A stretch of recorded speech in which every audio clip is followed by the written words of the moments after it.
Worcester News tonight, taking precautionary steps to protect the city from a cybersecurity hack. One local expert weighs in. Plus, thousands of college students are set to graduate this month in Worcester. A look at how some local businesses may be impacted. Good evening, and thanks for joining us. I'm Olivia Lemon. In recent weeks, we've seen a city, a school, and a health network all hacked and held ransom. In Worcester, experts say large organizations should start taking extra steps to protect themselves for the future. Our Rosalind Flaherty joins us live now to explain. Rosalind? Olivia, experts say it starts with a phishing email and then your information could be hacked. And hackers then ask you to pay thousands of dollars to get that information back. All it could take is one click of your mouse, and your computer could be hacked, locking all of its data. Someone sends out an email to thousands and thousands of people, and what they're hoping is that you'll click on a link. They'll try to make it attractive to you. You know, it'll be like, learn how you can make more money. Ransomware attacks are becoming more popular. It's where hackers ask for money in order to unlock your computer. Last month, Leominster Public Schools paid $10,000 to Bitcoin ransom hackers. The city of Atlanta was also hacked and was asked to pay $51,000. And a health network in Indiana paid $55,000.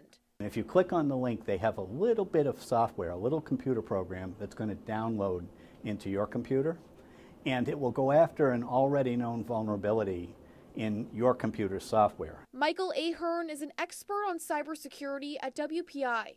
He says hackers are going after large organizations in order to collect more money. Suppose you're a hospital and you have a huge obligation to keep patient records, and unfortunately you should have backed them up, but you didn't maybe, or what have you, who knows, right? They encrypt it. Do I trust them and pay them? Or do I maybe tell all my patients that I don't have your records anymore? The city of Worcester says their systems have not been impacted by hackers, but say they do take precautions and spend $200,000 a year to maintain their safety. Ahern says you can protect yourself by being suspicious of emails. Don't keep data you can't afford to lose, and keep up to date on computer software. Those will correct the known vulnerabilities, and then you won't be nearly as vulnerable. Even if you do download the malware, it's not effective because it's been blocked by the patch that you updated.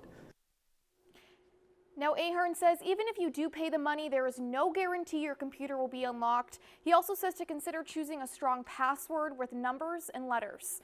Rosalind Flaherty, Worcester News Tonight. A community activist group is hoping for a little more time when it comes to the possible demolition of a historic church. The Save Notre Dame Alliance filed a petition with the City Council and is set to go in front of them Tuesday night. Co-leader of the group, Ted Kona, says they are asking for 3 more months to see if something can be worked out to find another use for the empty church. Kona is hoping to get $6 million to help save Notre Dame. We will look for grant money from state and federal sources. We will also look for charitable money.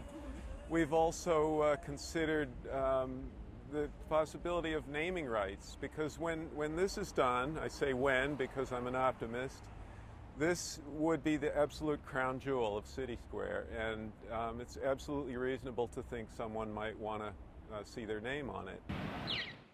And the Hanover Insurance Group owns the church. Kona says they do not want to demolish the church, but without more money, they have no other option. It's graduation season for several colleges across Worcester, which means thousands of students will soon be heading home.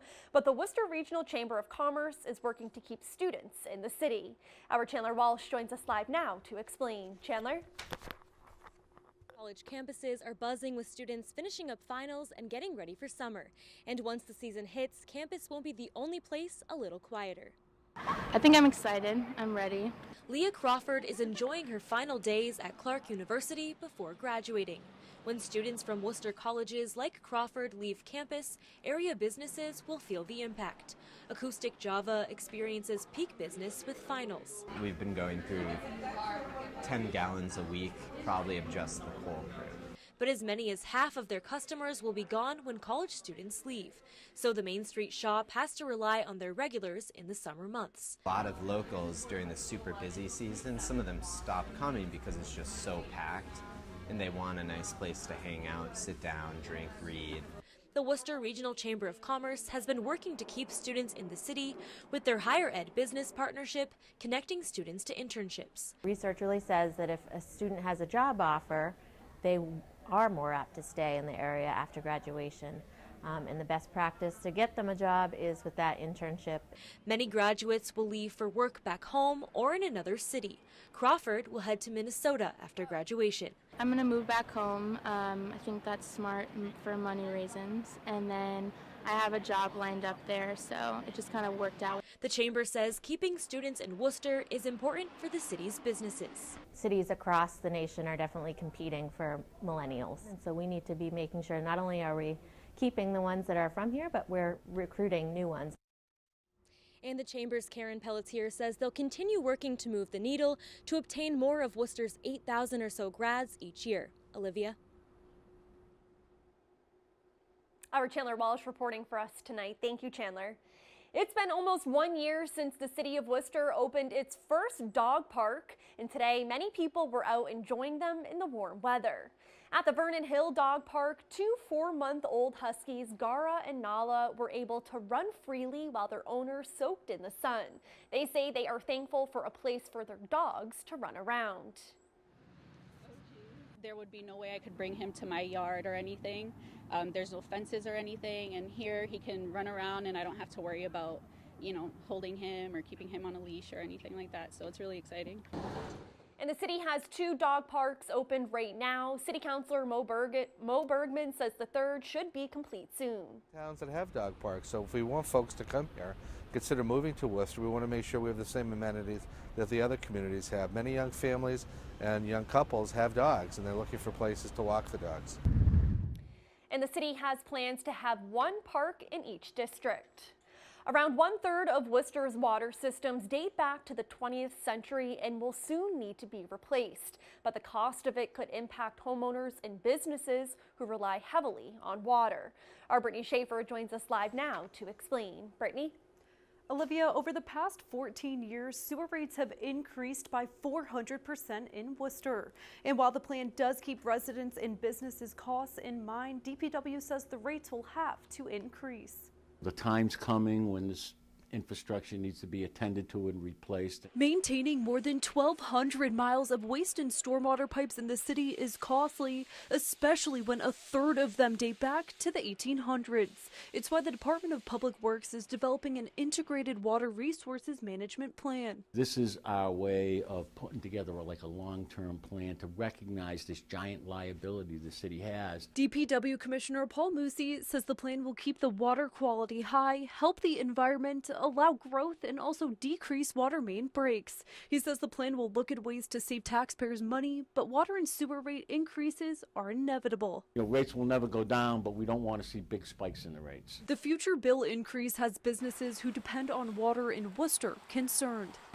It adds up. We got all kinds of plants. We have to keep them watered. If it's very warm out, we have to usually do twice a day.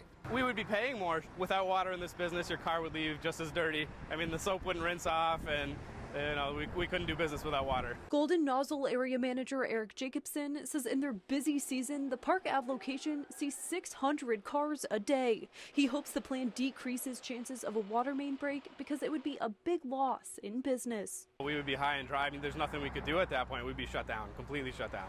It would hurt us a lot. We have pending emergencies constantly. This is to try to get ahead of that type of a situation. DPW will be holding a public meeting on May 16th at the Worcester Senior Center at 6:30 p.m. to get public input on the plan. Brittany Schaefer, Worcester News Tonight. Gas prices are on the rise in Massachusetts. AAA Northeast says the average price of a gallon regular unleaded gained another penny last week to $2.76 per gallon. That's 47 cents higher than last year at this time and remains at a 3-year high. Bay State prices are still about 5 cents lower than the national average. AAA says rising crude oil prices and global tensions continue to push prices higher.